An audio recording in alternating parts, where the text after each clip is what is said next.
Thank you, Madam Speaker. I rise to speak to the proposed energy from waste project at Parkes.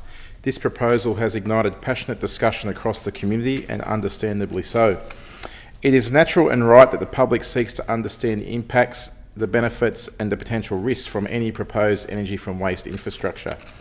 And I acknowledge and respect the concerns raised by local residents. My office has taken receipt of a number of emails and phone calls regarding the proposal, some in favour and some against.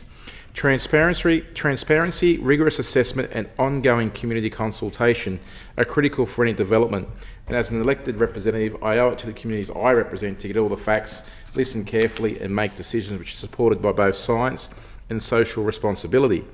Metropolitan centres across Australia face an increasing challenge of waste management. As population grows, so does the volume of waste being generated. Traditional landfill is unsustainable, both economically and environmentally.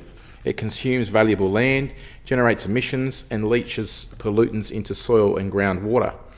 The Parkes Energy from Waste proposal, being advanced by a group of companies led by the Tribe Infrastructure Group, aims to convert residential non-recyclable or red bin waste into electricity, converting the static energy value of what would ordinarily be landfill waste material into usable energy.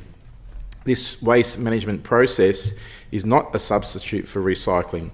Rather, it is promoted as an alternative and last resort solution for waste streams that cannot be economically or practically recycled. Internationally, energy from waste is not new. It's been a proven waste management process that's been operated for decades in countries like with robust environmental track records, including Sweden, Germany, Japan and the Netherlands. It reduces landfill, captures energy whilst being promoted as adhering to some of the world's most stringent emissions standards. The Regional Growth New South Wales Development Corporation have promoted Parkes for such a proposal. The Parkes Special Activation Precinct is uniquely placed and home to the growing national logistics hub, and its local council has shown a proactive approach to innovation and sustainability.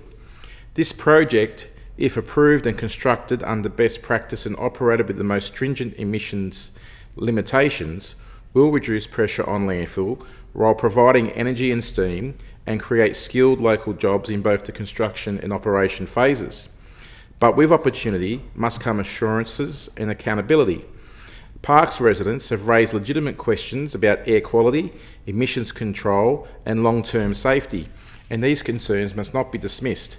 They must be thoroughly addressed through the planning and environmental assessment process, and if I am not satisfied the most stringent of emissions and pollution standards can be met and maintained, I won't be supporting it, plain and simple. Our communities need proactive and transparent communications from proponents, regulators and the government, which have facilitated this project proposal through the RGDC. I've spoken with Minister Sharp on this project and the foreseeable issues envisaged, and I've requested community consultation from the EPA.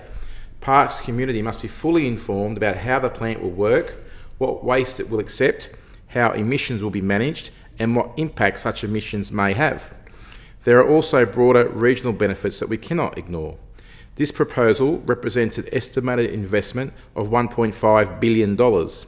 It will generate construction activity and support downstream industries in logistics, maintenance and energy. We cannot pretend that energy from waste is the ultimate waste solution, nor can it be suggested that all concerns can be simply waved away by economic arguments. But I do believe that my responsibility as an elected representative is to weigh both risks and rewards, to pursue innovation while fiercely protecting public health and environmental integrity.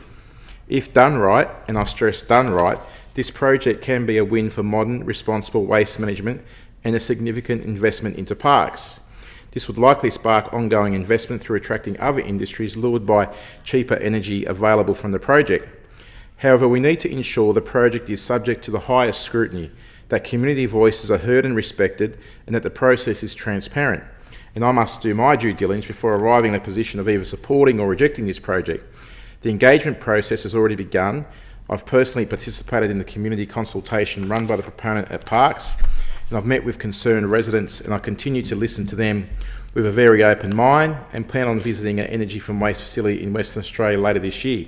This process cannot be rushed, And if, after balanced and informed consideration, the parks community decide they don't want it in their backyard, then their wishes need to be respected by the state. Call the member for East.